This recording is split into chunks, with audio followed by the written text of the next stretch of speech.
ide yenzeka ke sana i-family meeting, family kaVuyokazi kunye nefamily kaMpumelelo, i-meeting yomjolo ke sana because akholobola seyenzekile between uVuyokazi noMpumelelo. uVuyokazi ebefuna uyoqonda uba kanye kwenzeka ntoni because wava on national television that umuntu wakhe ufuna ukwenza umamkhulu intombazana eyi-virgin, into angazange amxelele yona, but emva koko ke abathetha noMpumelelo. So wabuza uMayeni, hayi ke ngoku ufuna ubuza nathi le nto ithini nje, wasibiziwe thina nje. Wachaza uVuyokazi uba ufuna ubabuza bonke because uMpumelelo wethetha nabo bonke.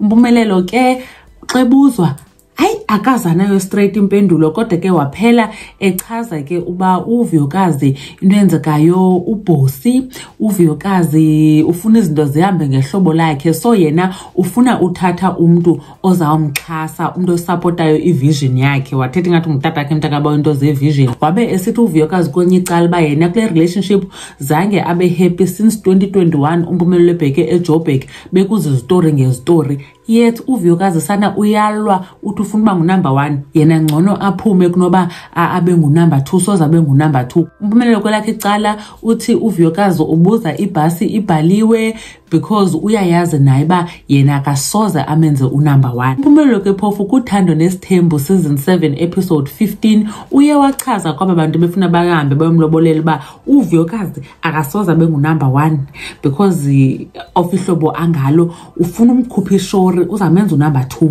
ile nto ine-structure phakathi u-number 1 no-number 3 bazoba yi-support structure yakhe, then yena ke bamfuthanisele abe ngu-number 2. hayi bethuna noVuyokazi bayazifaka ezintweni. And ke kwenye ingxakana yeMpumelelo ngeyoba uVuyokazi akabathanda abantu abamlekelayo, kodwa yena ngelaa xesha wayelekele uNompumelelo as i-girlfriend wayi-right, uthe waba ngu-number 1 mntakabawo ngoku wayisapoti engayisapoti into yeSithembu. And ke kuTirelo wenza le nto yenziwa nguVuyokazi because uMpumelelo wenoNompumelelo, and then uVuyokazi wamitha sana eyi-girlfriend yesibini.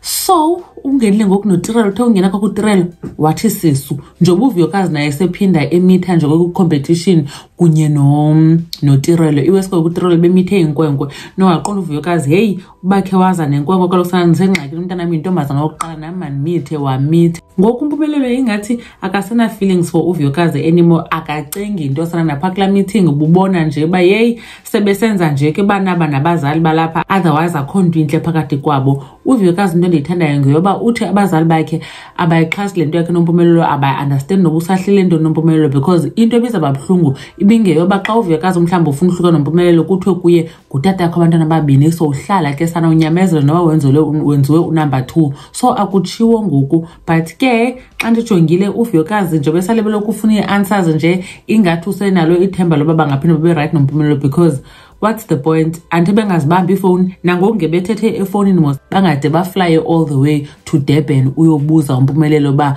kuthini le nto efuna ukwenza i-virgin i-first wife. But anyways, makhe sibone ke sana ba izawuhamba iphelele le nto yakhe kunye noVuyokazi. Asikaboni ke kwicala kaTirelo uba ethini into. Momgobhozi uyabulela uba nibukele le video, ndanibona kwivideo elandelayo. Bye.